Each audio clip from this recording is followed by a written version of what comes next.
Tudo que aqui ele deixou não passou e vai sempre existir. Flores nos lugares que pisou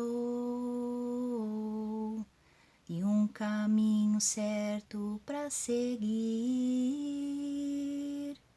Tudo que aqui ele deixou não passou e vai sempre existir. Flores nos lugares que pisou e um caminho certo para seguir. Oi pessoal, tudo bem com vocês? O vídeo de hoje eu gostaria de compartilhar com vocês a minha opinião sobre um assunto.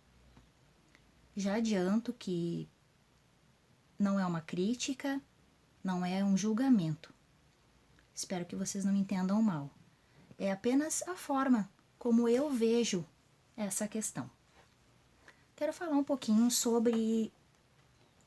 Eu vejo assim, desde sempre, na televisão, na internet, no rádio, às vezes algumas pessoas discutindo, debatendo, muitas vezes se ofendendo em nome da religião, em nome do que elas acreditam, em nome do que elas seguem. E o que eu penso disso é o seguinte: quando Jesus veio para a Terra, ele, que é o próprio Deus encarnado humanamente, se nós analisarmos como Jesus agiu, o que Jesus fez durante a vida dele toda, mas mais especificamente durante os 3 anos de vida pública dele, que na verdade Jesus até os 30 anos, né, até onde se sabe, ele era um homem comum. A partir dos 30, até os 33 no caso, né, que foi quando ele morreu, foi quando ele começou a vida pública dele, a dizer quem ele era e ao que ele veio. Jesus não impôs nada a ninguém. Jesus não obrigou ninguém a nada. Jesus não deu ordens, Jesus não criticou, Jesus não julgou. Ele simplesmente viveu aquilo que ele tinha que viver, da forma como ele tinha que viver, sendo exemplo, fazendo, colocando em prática o que ele dizia. Ou seja, ele não apenas falava, como também colocava em ações o que ele tinha, o que ele veio, né, a mensagem que ele veio trazer, de que existe algo além do que isso daqui, de que Deus é nosso Pai e que a gente tem esperança, sim, de que depois disso algo muito melhor virá junto com Deus e Jesus. Então, se Jesus, que era Deus, o próprio encarnado, teve essa atitude de não impor nada a ninguém, de ele simplesmente fez uma proposta. Olha, é assim que funciona, vocês devem fazer isso, vocês devem esperar aquilo. Ele lançou essa proposta e quem fizer o que ele disse, quem agir da forma como ele sugere, vai ser merecedor, né, de colher esses louros da eternidade. Então, se ele teve essa atitude, como que eu, que sou apenas um ser humano, que não sei nada praticamente, a nossa consciência é muito limitada, a gente sabe muito pouco, a gente sabe o grosso da história, mas com certeza tem muito, muito, muito, infinitamente mais coisas entre o céu e a terra que a gente desconhece. Quem sou eu para julgar? Quem sou eu para querer impor a minha religião ou impor o que eu acredito para as pessoas? Se fosse dessa forma, o próprio Deus já teria, como eu brinco, né? Teria largado um raio na Terra e todo mundo pensaria da mesma forma, todo mundo acreditaria que ele é Deus e o que vai acontecer futuramente. Mas não, ele nos deu o livre-arbítrio justamente para que a gente vá conhecendo esse Jesus, vai conhecendo esse Deus aos poucos durante a nossa vida, que a gente tenha essa opção de escolher como fazer, o que fazer e quando fazer. Então, meus irmãos, o que eu sugiro para vocês? Eu acredito firmemente que um dia todos nós saberemos a verdade. Todos nós. Não sei se na hora da morte, não sei se quando ele voltar, não sei. Só sei que um dia todos nós vamos saber tudo. Então, enquanto isso, vamos respeitar as pessoas, vamos deixar que as pessoas não vivam da forma como elas querem, mas não querer impor o que a gente acredita ou não sei, porque sendo assim, agindo assim, a gente não está fazendo o que Jesus quer. A gente não está amando o nosso irmão. A gente está julgando as pessoas, a gente está criticando as pessoas. E não é isso que Deus quer da gente. Deus quer que a gente seja amor, Deus quer que a gente seja misericórdia para com os outros. Então, não posso achar que eu sou a dona da verdade, que a minha religião é a verdade, ou que aquilo que eu acredito é a verdade. Viver e deixar os outros viver, sendo amor. Sendo amor. Antes de qualquer coisa, eu tenho certeza que vai vir a misericórdia de Deus.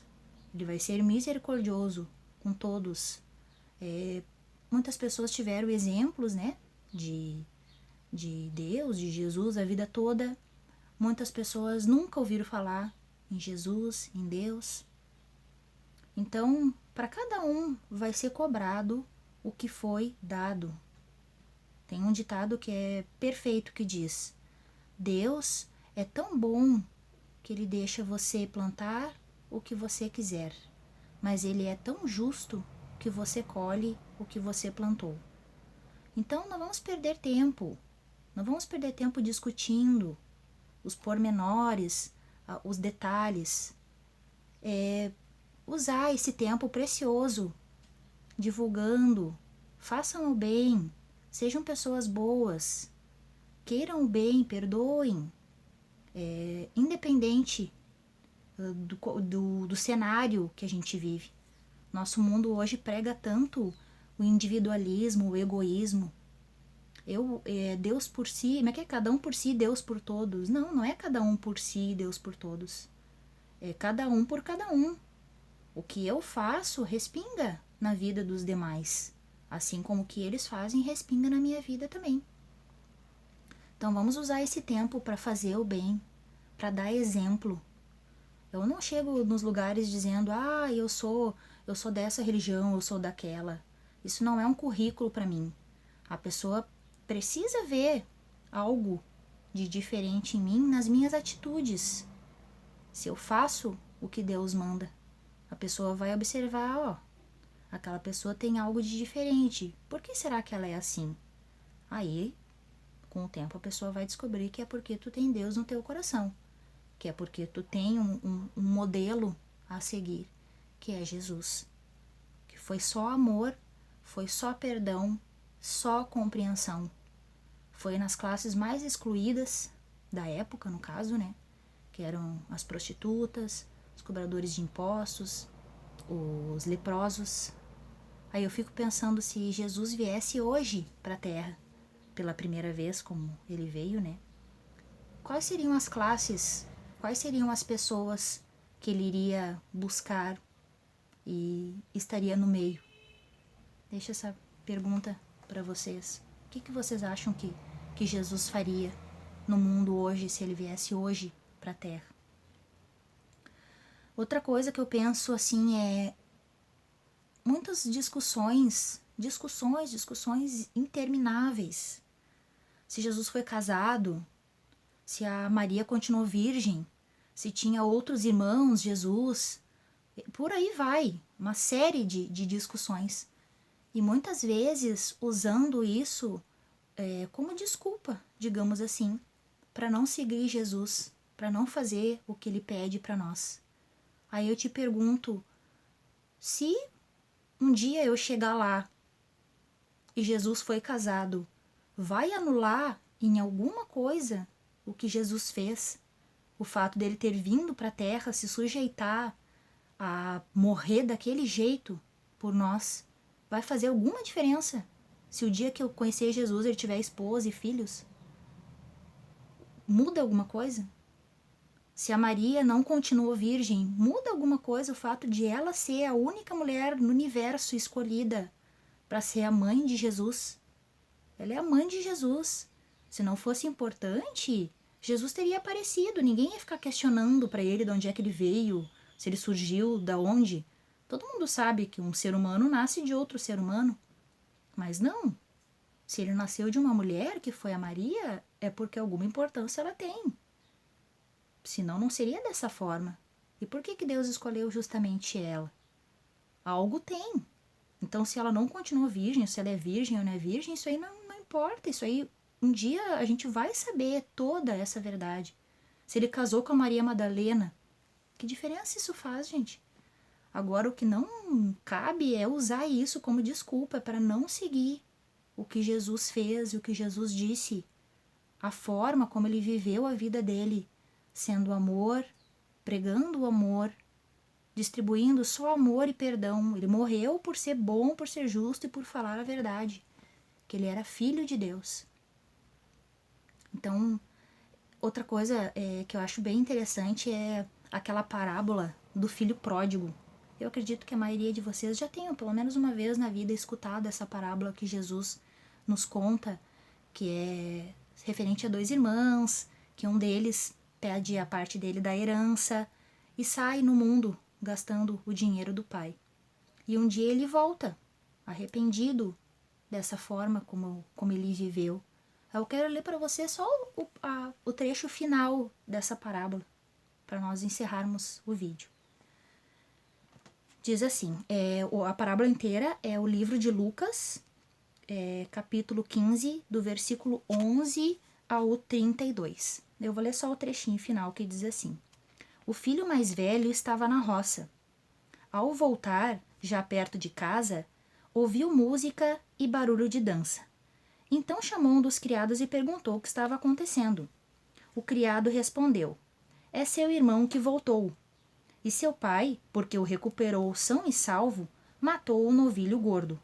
Então o irmão ficou com raiva e não queria entrar. O pai, saindo, insistia com ele, mas ele respondeu ao pai: Eu te sirvo há tantos anos, jamais desobedeci a qualquer ordem tua, e nunca me deste um cabrito para eu festejar com meus amigos. Quando chegou esse teu filho, que devorou teus bens com prostitutas, matas para ele um novilho gordo. Então o pai lhe disse: Filho, você está sempre comigo, e tudo o que é meu é seu. Mas era preciso festejar e nos alegrar, porque seu irmão estava morto e tornou a viver. Estava perdido e foi encontrado. Aí eu pergunto para vocês, geralmente a gente se baseia que o errado é o irmão que saiu, que fez festa, que gastou todo o dinheiro do pai. Só que, analisando friamente, o errado é o irmão que continuou sempre com o pai. Por quê? Porque ele ficou com raiva. Ele sendo bom, ele sendo sempre leal ao pai, ele ficou com raiva quando o pai quis comemorar, que o pai se alegrou porque o irmão que estava perdido retornou à casa. A atitude do irmão mais velho que ficou com raiva porque o pai estava sendo bom com o irmão perdido não é pior do que aqui o irmão que foi, gastou tudo e se arrependeu e voltou? Então, meus irmãos, eu digo para vocês, não sejamos nós esse irmão mais velho do filho pródigo. Não vamos julgar os nossos irmãos. Não vamos achar que só nós que conhecemos um pouco mais de Deus ou que já estamos tentando trilhar esse caminho, que só nós somos merecedores do amor de Deus. Nem pelo contrário. Quem vai no médico é quem está doente. Então, quem mais precisa de Jesus, quem mais precisa de Deus, são os nossos irmãos que ainda não conhecem o amor, são nossos irmãos que estão perdidos no mundo. Então, em vez de nós nos ficarmos com raiva ou julgarmos ou criticarmos esses irmãos, vamos orar por eles. Vamos pedir a Deus por misericórdia por eles. Vamos nos alegrar por cada irmão que a gente consegue trazer para junto de Deus, que a gente consegue que esse irmão veja que existe, sim, como eu cantei no início, um caminho certo a seguir. Cada um vai fazer a sua experiência com Deus em algum momento da vida.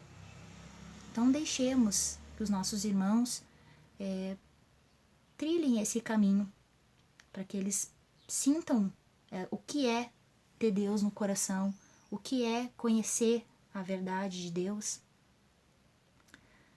É isso aí, queridos. Espero que vocês não me entendam mal, espero que vocês não me interpretem mal. É apenas uma forma como eu vejo tudo isso que acontece no mundo hoje. Não vamos perder tempo discutindo. Vamos gastar o nosso tempo espalhando o evangelho, dando esperança para as pessoas de que não é só isso aqui que existe. E existe sim algo muito maior por trás, mas que a gente ainda é muito limitado para compreender isso na totalidade. Me despeço, peço que o Espírito Santo esteja conosco todos os dias, nos ajudando a discernir todas as coisas. Muito obrigada, fiquem com Deus e até o próximo vídeo. Tchau!